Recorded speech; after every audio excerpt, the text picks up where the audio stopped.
The next speaker, Stephen Jones, the famous milliner who we see now in pictures from both speakers, will be in conversation with Colleen Hill, our curator of accessories. So please join me in welcoming Stephen and Colleen.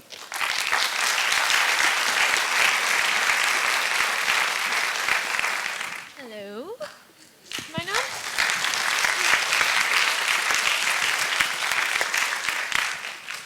So, Stephen, we're starting with a really special slide here, which is well, first of all, we're following Hamish, which yes. is a very tough act to follow. Yes. That was the most fabulous talk, Hamish. I mean, I actually learned so much from it, so thank you. And we've already seen so many fantastic photos of you. Yeah. And we'll see a couple more. Yeah. But when I started speaking to Stephen about this talk, I asked him not just to talk about his work with Suzanne, which of course is really fascinating, but really go all the way back in time to the beginning of his career. In 1400.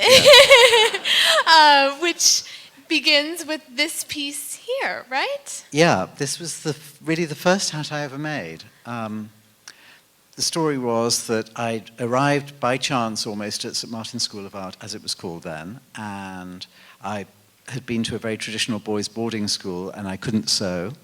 And my tailoring tutor had said to me after about 6 months, unless you get some extra help, you're going to fail the first year. And he was a chap called Peter Crown who ran a couture house called Le Chasse, which was a very grand old-fashioned couture house in London. And I became a tailoring intern there.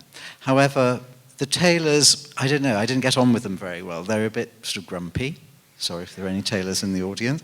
But then next to the tailoring workroom was a millinery workroom, and they had a swing door on the front of it. And there were a couple of reasons that millinery interested me. First of all, they always seemed to be having a good time. They seemed to work hard and play hard.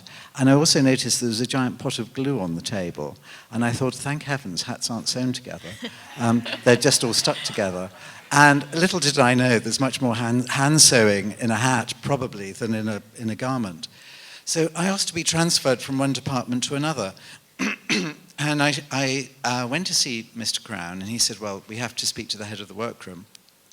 This extraordinary lady called Shirley Hex, who, I mean, I transferred there, and after that she went on to teach Philip Tracy and Bernstock and Spears and many, many other people. And she said, we had a meeting, and she said, well, how can I take him on if he's never made a hat? I don't know if he's going to be any good or not. So I went back to my parents' house, and I made this construction. And this was made from a cereal packet underneath. And it was an old blouse of my sister's, which I chopped up and stuck on with, you know, simple glue. And then these irises on the front. There was this weird thing I think in the 60s in England, I don't know if it happened in America in the same way, that if you bought gas at a gas station, they would give you plastic flowers. It was like this weird thing. Trust it to be in England like that. So anyway, my mother, of course, had some of those lovingly preserved in the greenhouse. So I got them and sprayed them with silver spray paint and somehow sewed them on the front or stapled them or something. And my Shirley and Pete were amazed on the Monday morning that actually I'd done something like this and thought the flowers were all very modern, you see. I didn't realize that flowers on hats were supposed to be in silk. Mm-hmm. I mean, hats had been part of my visual language, I suppose you could say. I mean, I wore a cap to school and I wore a boater when I was older as well. And, you know, my mother came from the generation that if you didn't wear a hat into town, they would have thought you were mad. So, but hats were not something that I'd ever really considered. So I was quite a late starter. And this was the mid-'70s, 1976 when this you started was 76, yeah, the era of punk. Yeah. So it was quite weird because on one side, and that's what Hamish was explaining, which was so important, the background of why punk happened, because it was such a sort of depressing time. And, you know, yes, there was punk going on, but I was sort of interested in this curious, rarefied, archaic, in a funny way, discipline of making hats. I mean, I think it was largely because I was terrified of making clothes, even though I did make clothes and, funny enough, sold them in Suzanne's first shop here. Oh, Fascinating. And I also saw that your interest in fashion, I read that you were considering a few different artistic disciplines, but it was an exhibition at the V&A that triggered your love for fashion or really cemented that. Yeah, in England, in Britain, what you do is when you leave school, before you go to art college, you do a thing called a foundation course, which is basically ceramics, interior design, fashion, a little bit of a general art course to enable you to make the decision about what you want to do. And I visited the V&A and I saw this extraordinary jacket, which was the most beautiful thing I'd ever seen. And I thought it was strange. I mean, I knew the possibilities of clothes a little bit, but I didn't know the possibilities of construction. And this was actually, I found out in later years, I didn't even know then, was the Charles James jacket, the padded satin jacket, which is now in the V&A. And I realized that it looked like this sort of soft sculpture. And that's sort of basically what got me into the idea of fashion and appearance. Fantastic. Oh. Steve Strange. Steve Strange, quite a jump forward. He's been mentioned quite a few times today. So basically, when I left college, well, funnily enough, I mean, I had two extracurricular activities when I was at college because I was doing hats, and I was also in a band as well called Pink Parts, and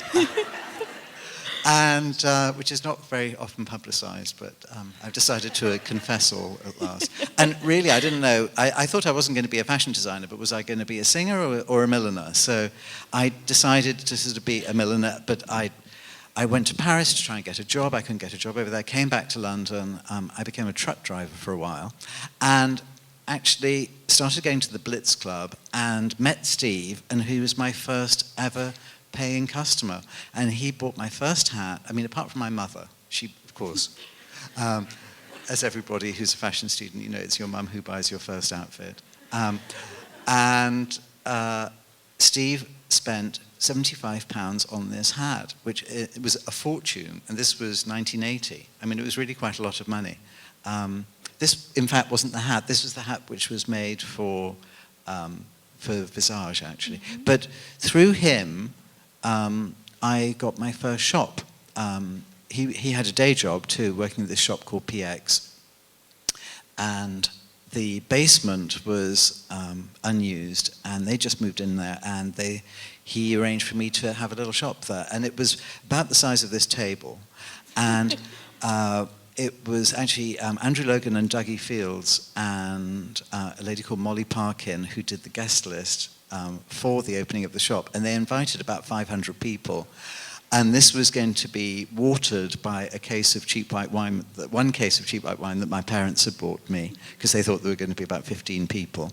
And this was the card which went with the shop. And funnily enough, this photograph was taken by Michael Kostiff, who also did the interior of Suzanne's first shop. And who designed the interior of your shop? I sort of did it, really.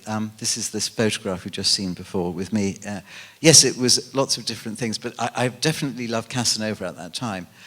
Basically, the walls were so damp, which is why we had draped cotton over the front of it, and we had huge bowls of potpourri in those days to conceal the smell, too.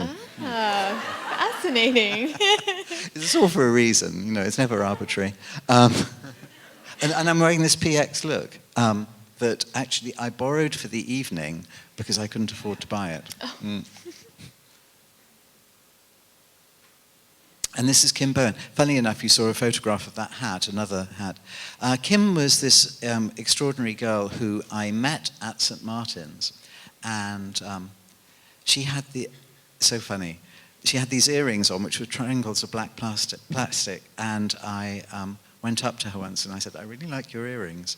And that was my sort of introduction to her. And she also had this turban on, which was twisted up out of an old piece of fabric.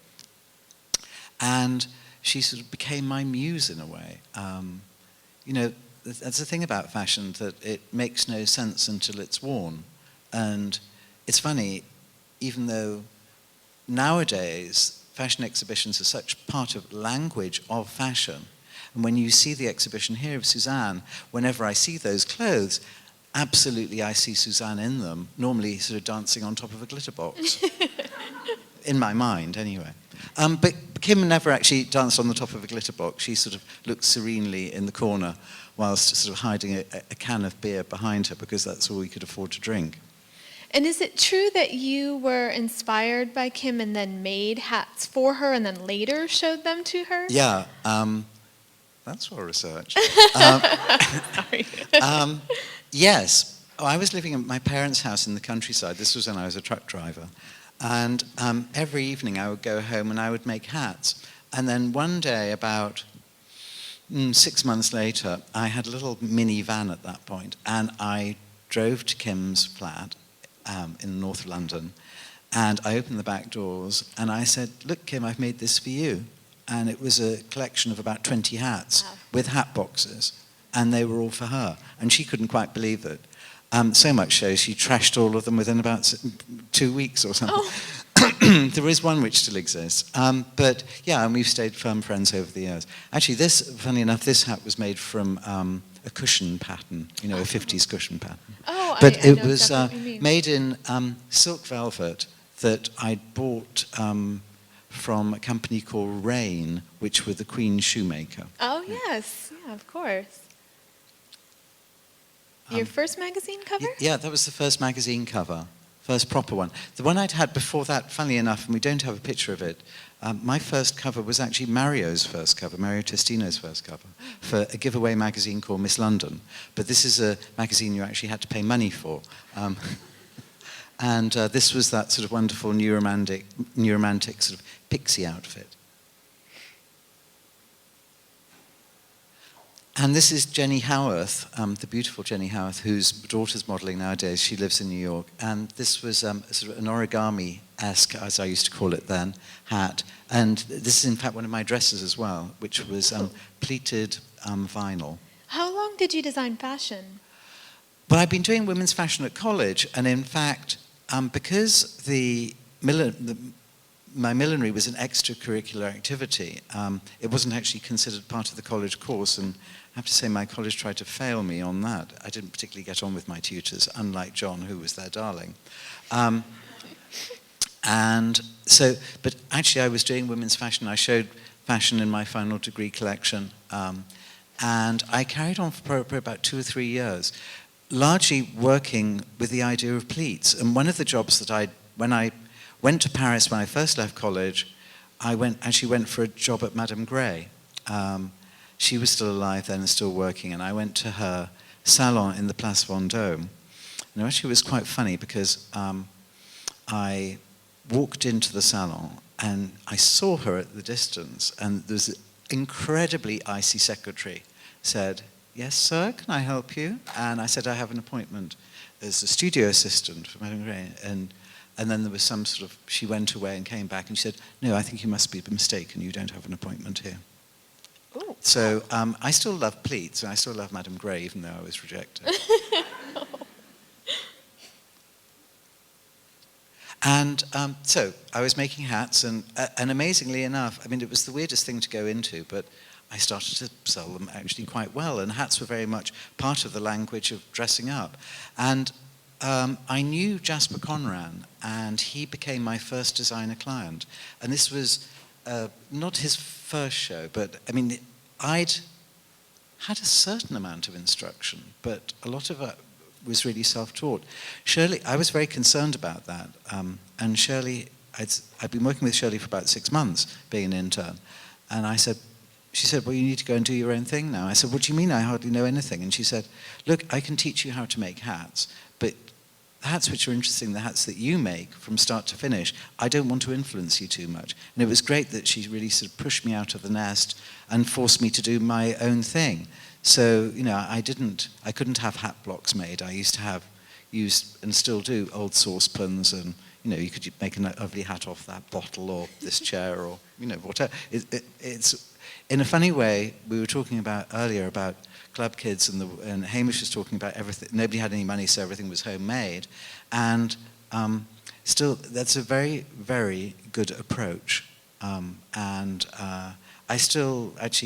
starting to work on next winter's collection now. And I think next winter's collection's just going to be about clothes that I bought in Oxfam and have made into hats. Oh, fantastic. I love that idea. And I know that collaborations, of course, are a huge part of your work, and you consider it a conversation with designers. Can you talk a little bit more about that process with some of your favorite designers or the most interesting to work with? I mean, they're all interesting to work with. It's always a challenge. There's never really a formula. And sometimes people say to me, how on earth can you do something for Rei Kawakubo and then work with John and then work with Mark? But it's almost like if you were going into a room and there was a party or you're meeting a group of people, actually every conversation you'd have with everybody is slightly different, because that's how people communicate with each other. So if I'm having a conversation with Rei, I know what she's about, and I think of what she might like or what she might not like. And normally if I'm designing with Rei, I always have to think what she would not like, because she sees hats as being the spice in her collection that she doesn't really know about. That's until she doesn't like them, by the way. And then the conversation I would have with John is, he's a real storyteller, so you'd have a different conversation with him. So that's how I work with multiple clients. And it's fascinating. I mean, sure, if you're a makeup artist or a hairdresser, you have to experience the designer, but that's really quite at the last moment. But I really have to get into their heads as to see what makes them tick, because it's never to make a successful hat. It's never really to make that hat to put on with that outfit. It's to take the ideology or the concept or the feeling of that season and then reinterpret it into a hat, which is completely different to making a hat which coordinates with the outfit. I mean, sometimes it's like that. Sometimes you don't have to reinvent the wheel, but it's much more interesting to give it a go. This is Diana. Diana. And I met her through Jasper. One day I had a phone call from him, and he said, I've got a client in my showroom. I wonder if you could come over. And he said, what are you wearing today? Obviously terrified I was going to be wearing the little Lord Fauntleroy outfit.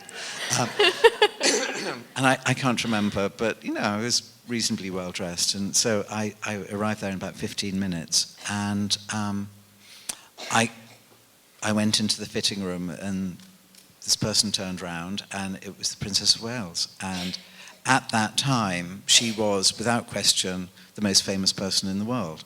And she was our future queen.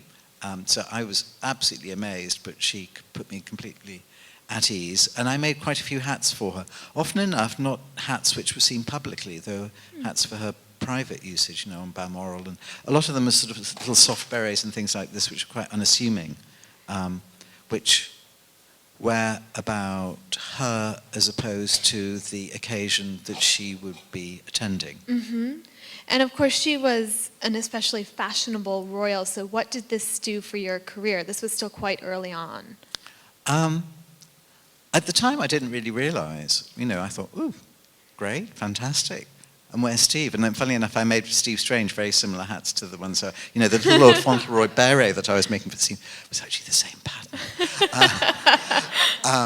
but trimmed in a different way.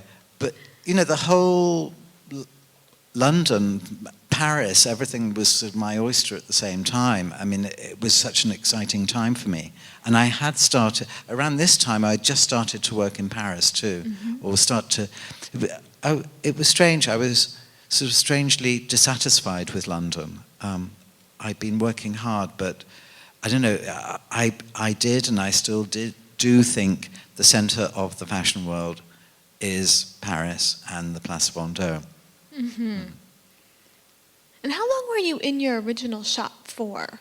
About a year, and then I moved into a little workroom in Wardour Street and then Lexington Street, and then I ended up in the place that I am now about 20 years ago, which is a shop in Covent Garden, just along down the road from the Blitz. From the Blitz, perfect. Bizarrely enough. Oh, and Zandra. Zandra. And we had many mutual friends like Brian Eno and Derek Jarman, Andrew Logan, and I worked for a few seasons with her, and still do hats for her private clients. She still does work.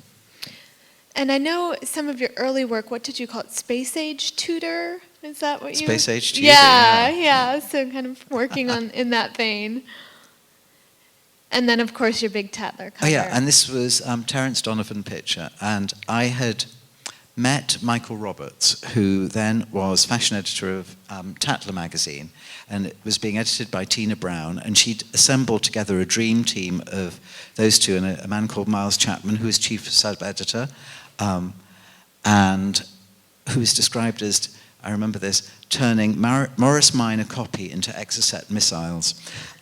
And Michael Roberts was doing the same thing with photography, and this was very 80s, very bold, very glamorous, very colourful, and this was the first glossy magazine cover I had.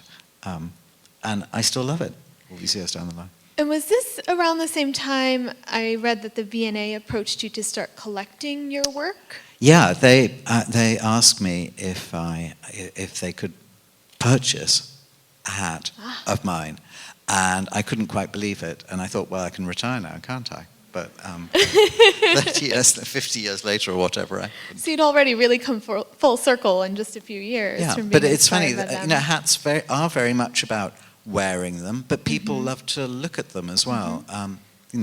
As an object in their bedroom or in a fashion exhibition. You know, hats somehow communicate extraordinarily well. Yeah. This is another Michael Roberts picture, and this is based on Harlem. This is a story based on Harlem, and the hats from the 1930s, and this was sort of lace on the side of the head in this gorgeous picture, which still works today.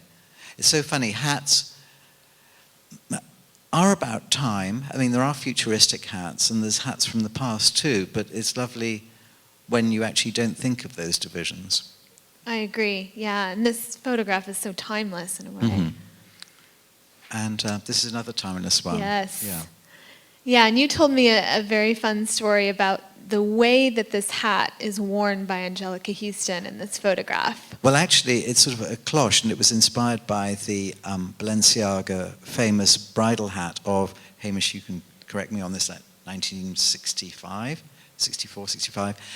But Michael, in his genius, put it on back to front, and it became this actually quite famous photograph and suited Angelica's profile and the cigarette moment beautifully. Yeah, it really works beautifully. And this one with the red shoes, and you had a fun story about the inspiration behind these little ballet slippers also. Yeah, Kim and I were walking down the street, and we went past this place called Freed of London, which is a ballet supply shop, and the little miniature ballet shoes, and Kim said, this would look great on a hat. And I said, they would be like Schiaparelli, like a rerun of Schiaparelli's famous shoe hat. So it got whisked up into this little hat, and then another version was made a few years later, and this is something which has stayed with me. Yeah, and when was your collection that was inspired by the red shoes, the film that's more recent? Yeah, this was about 4 years ago, and Red Shoes is possibly my favorite film, and that's whole balance between life and art. You know, do you have to die for your art? Well, maybe you do. And now we're getting to your meeting Suzanne. Meeting Suzanne. Well, I met Suzanne in this place that Hamish mentioned earlier called Antiquarius on the King's Road, and I was friendly with Michael and Galinda. Galinda, who ran this club, Kinky Galinky, was a client of mine. She was a friend of Andrew's, and she was a great muse, this larger-than-life muse around London.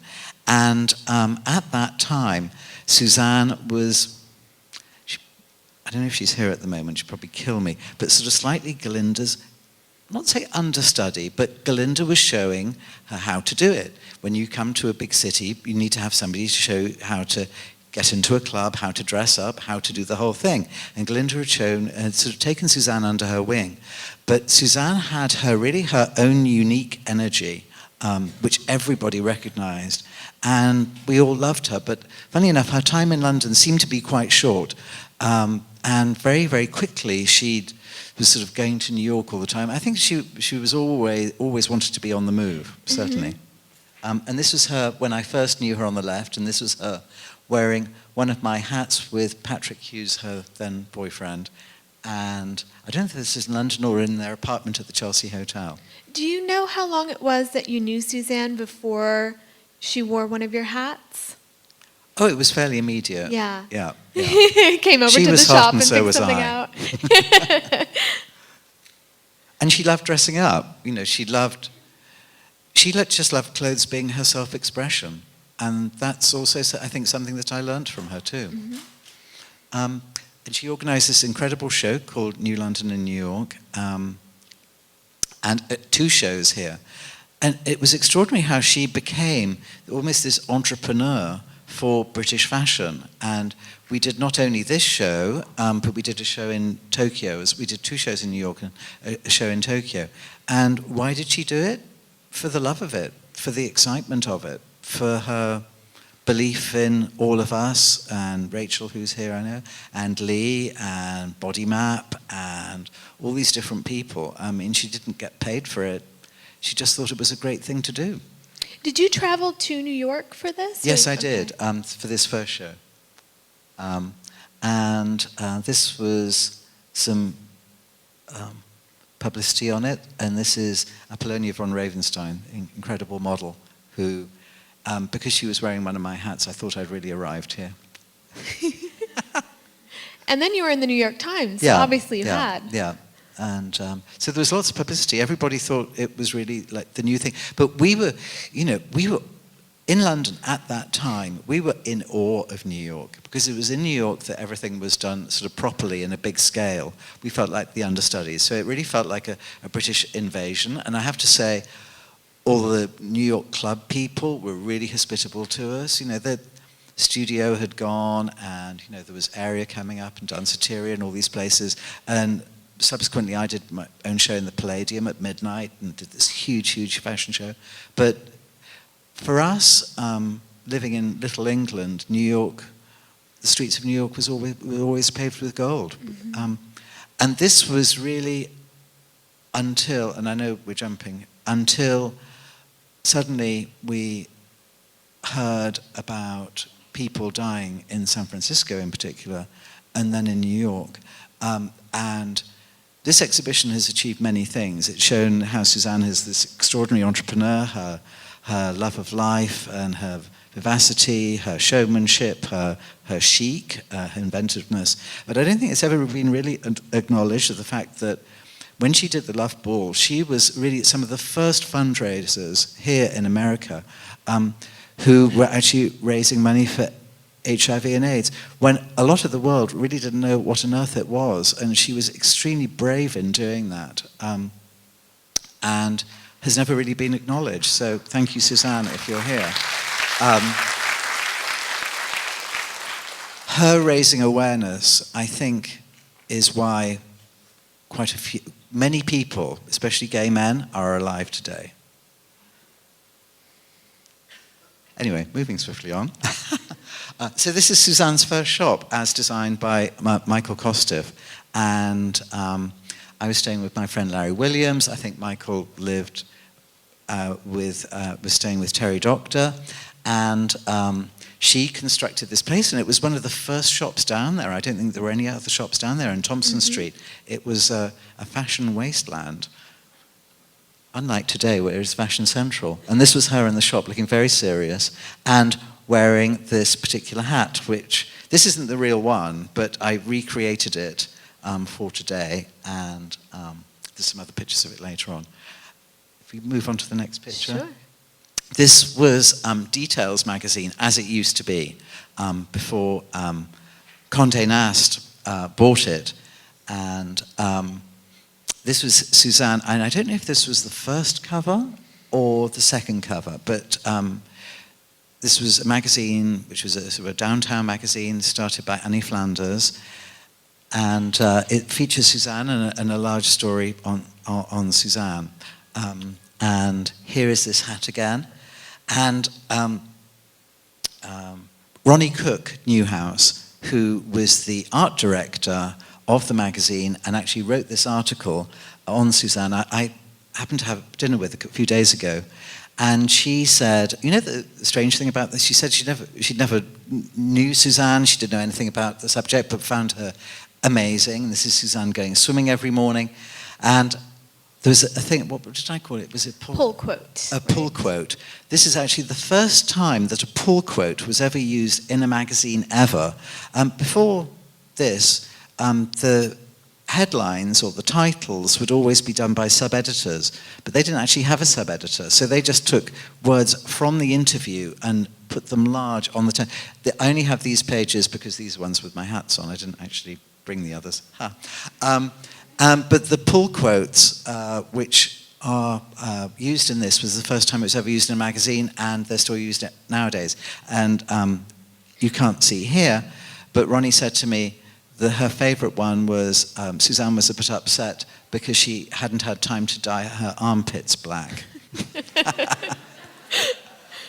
How can you resist a pull quote like that? Exactly. And this is London Goes to Tokyo, and I don't know if you can read all the different designers who went there. And of course, this was one of Trojan's paintings. I actually never forget.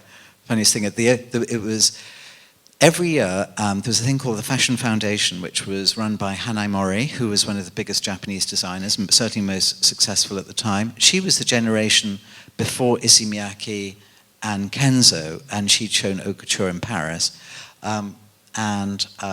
She invited supposedly the best 4 designers to Japan to do a group show there. And there'd be people in the years before, like Claude Montana with Hanai Mori, of course, and Donna Karan had shown there, and Calvin Klein had shown there. It was a very big international sort of diplomacy thing. And they decided to do this show, London Goes to Tokyo. So there's a very big official opening with, the British ambassador and the great and the good. And Trojan was showing one of his paintings called The Fried Egg Tree. And the genius thing about the fried egg tree was that it was like this had this little machine behind it, which basically knocked the painting out of the wall every few seconds. But very unfortunately, he hadn't had the voltage converted, and Hanai Mori opened it by sort of turning the painting on, and the painting flew off the wall into the middle of the assembled throng. I guess you had to be there, really. But it appealed to our drunken selves. But this was also within Japanese fashion. I mean, I've spoken to Ray about this, and Yoji about it, and fashion students at Bunka. And this was really a seminal time for Japanese fashion, and British fashion designers going over there showing. I mean, Japanese had never seen anything like it before. Certainly, Lee and Trojan and Rachel as well. Right. And here's some runway shots. This was from my fashion show runway, showing hats. Not very good pictures, but yeah. And lots of press from it as well. Yeah. It became really, really big thing. And the Japanese loved hats, and I still sell a lot of hats in Japan and work there many times. And of course, work with Ray, who I met in Anchorage Airport. Of all places. Funny enough, this Japanese lady came over to me and said, "Stephen Jones, I really like your hats." And I said, "Thank you very much," and sort of walked away. And then she came over again and she said, "Can we do something together?" And I just thought, I got really freaked out by it. And I noticed my assistant Sabine running over, and she said, "You idiot, that's Rei Kawakubo." So she, that was in the days that flying from London to Japan, you actually had to fly over Anchorage because you couldn't fly over Russian airspace. And anyway, between Anchorage and Tokyo, she disappeared back to first class, and we disappeared back to economy. But after a few days in Japan, we met up, and I started to work with her. What year was that? Do you recall? 84. 84. Wow. And the first collection. And we didn't, we haven't, you asked about collaboration, Yes. How does it work?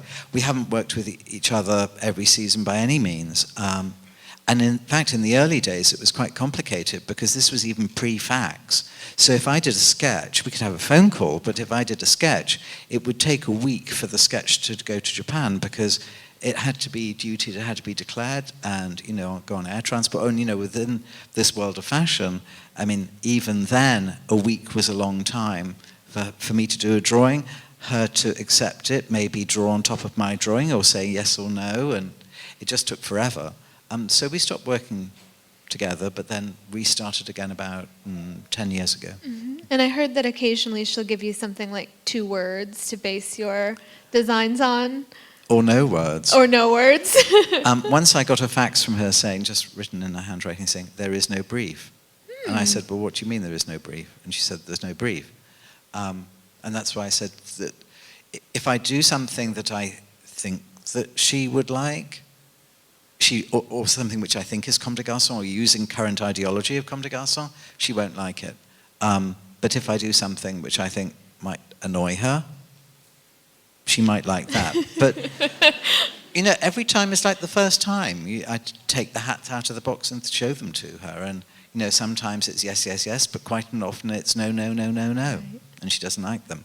And then hopefully there's one, and she'll say, turn it inside out and back to front, and she'll say, can I have 10 more like that by tomorrow, please? And you just have to sort it out and do it. So no, it doesn't get any easier. And, you know, now, of course, you become more experienced. Technically, I have a fantastic team who I work with. But, for example, you know, when I was working on Tom Brown for next summer, we did these boaters with holes in the top. When I took them out, and I realized that, in fact, we'd made all the head fittings too big, and the hat just passed right down over the model.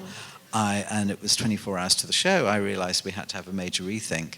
So, you know, things can go wrong.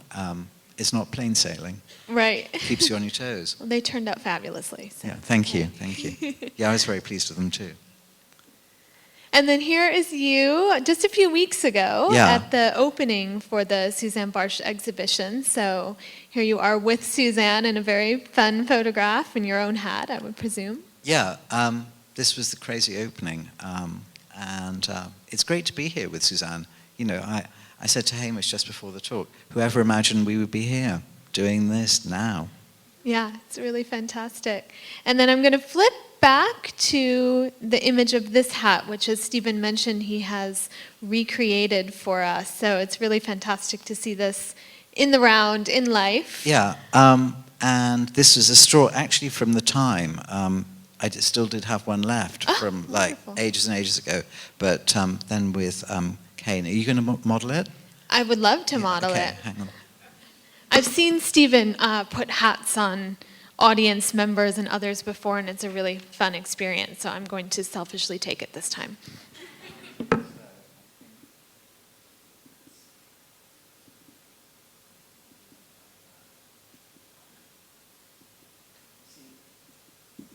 Susanne had dark hair and you're blonde, so it gives a very different dynamic. And Susanne had to wear it, and also she's quite sort of stern, the way she likes things very precise. I think it's the Swiss in her. We always called her the Swiss Miss. But I think you could take something a bit more fluid, so it can be more of an angle. So I think like that. Thank you. My pleasure. Very fun end. Do we have time for Q&A? Okay, great.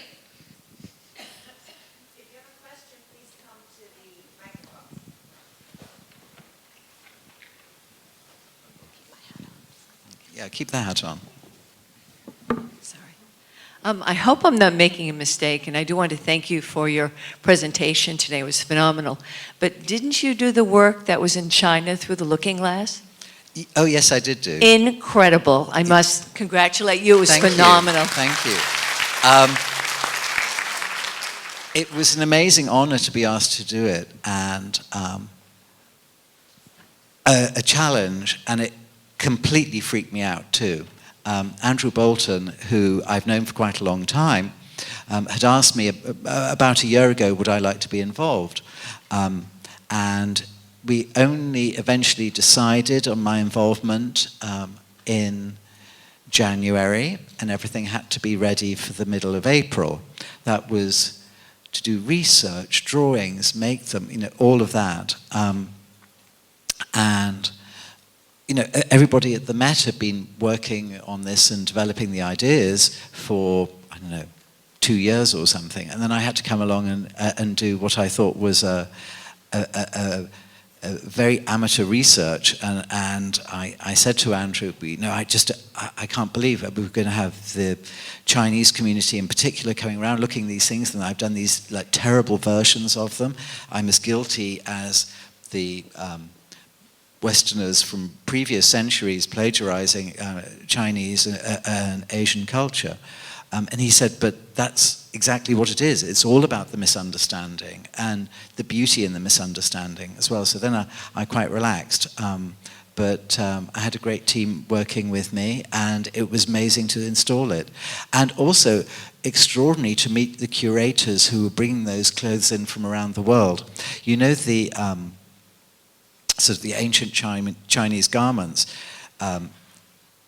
they were always put on a wooden frame. And one of the curators said, but it's such a, who was from the Imperial Palace in Beijing, he said, it's such a shame they have to be displayed like that. He said, but actually they were all about movement. And he moved the hem, this was in the conservation area, he moved the hem in ripples. And he said, that's how the water, that's how the silk is supposed to be seen in movement. He said, you have to remember that there was very, very little lighting. So anything that shone was even more magical than it is now. So anyway, but thanks.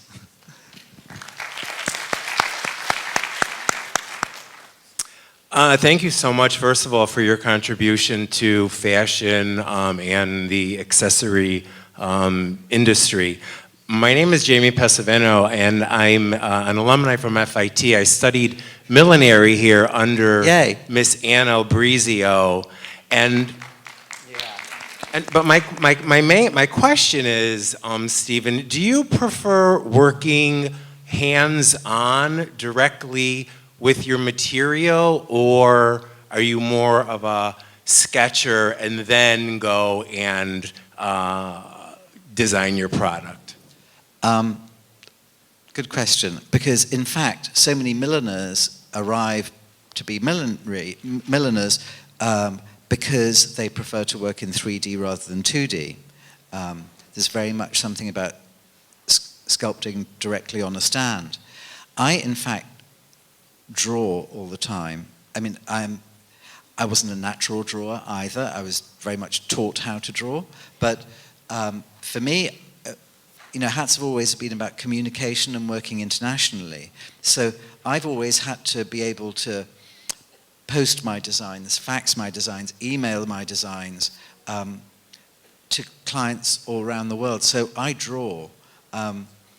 In fact, to make it even less sort of sexy, yesterday I was working out my collection on an Excel file. So, but yeah, I mean both. That you have to be able to transfer between 2D and 3D very, very easily, actually. Would you share something of how you solved the oversized boaters for Tom Brown's collection? How I shared, how I solved the problem. The head fitting was much too big. Yeah, what we actually did is we passed threads from one side to the other in the color of the girl's hair and from front to back. So they were actually sort of suspended. They weren't touching the side of the head. And unbeknown to me, that's what gave them their fantastic look, because there was a little bit of shadow between the edge of the hat and their face, which gave the whole sort of beauty look. I mean, that happened by chance, but that's how I worked it anyway. Good morning. Congratulations on the exhibit. I was wondering, what's one of your most memorable Susanne Bartsch parties? Most memorable Susanne Bartsch parties? Oh, God, I can't remember them. That's why they were memorable. I think the first show of New London in New York, that was amazing. Actually, I think the one that I was in the second show that she did. I mean, it was incredible. Everybody within the fashion business of the world was there. It was like going to a Chanel show, but with a billion gorgeous people as well. And I don't know, I just got smashed. And danced on top of glitter boxes and did all of that and had a fantastic time with a whole group of friends. And that was an amazing time. But also the love balls were extraordinary. When the House of Mughal my God, incredible. And of course, in a way, Susanne discovered RuPaul, but seeing him there being like a go-go boy, it was, 6'5", without heels. So we know you design and do a lot for fashion shows and museum shows. Do you do a lot for like just private sales, private people? I mean, these days, I don't see many even very fashionable people wearing hats except in the winter when you're just trying to keep warm, except for maybe here today, but. Lovely ladies. Yeah, I mean, that's my main business, is selling hats for real people. And I make hats made to measure from my shop in London, and I sell a wholesale collection around the world. And no, I mean, people don't wear hats every day, but yeah, people wear hats in New York in January. Everybody's wearing a hat. Your head would fall off if you didn't. And similarly, in hot climates, like in Australia, everybody wears a hat there because it's so hot and so sunny, and the ozone layer over Australia is particularly thin, so people will have to wear hats there. I mean, people wear hats for a reason, and there's always a certain logic to millinery, and of course to fashion. I mean, maybe the purpose is because you're going to a wedding, or you're going to a bar mitzvah, and you have to be correctly dressed. And for example, next week I'm going to Melbourne to the horse races there, and it's 30,000 people a day, half of them are women, and it goes on for 7 days. So that's a lot of hats. And the same thing here at the Kentucky Derby, Okay. Sure, people don't wear hats every day like they had to up until the Second World War, but actually I think it's quite good that we don't have those social and clothing conventions where our grandparents had to wear hats for propriety's sake.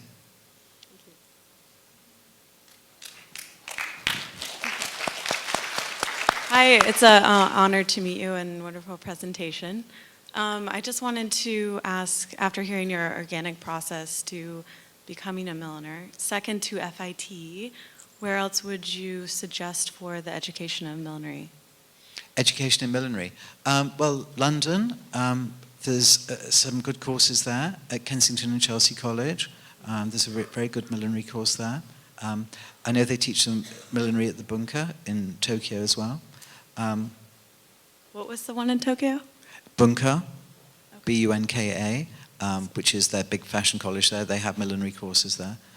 But yeah, I think you can learn a certain amount from your tutor, but it's what you teach yourself is the most important.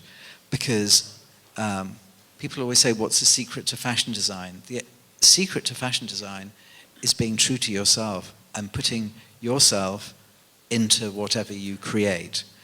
You have nothing more than that. And that also is the thing which is most poignant and most exciting for everybody else. Thank you. Thank you so much, Stephen.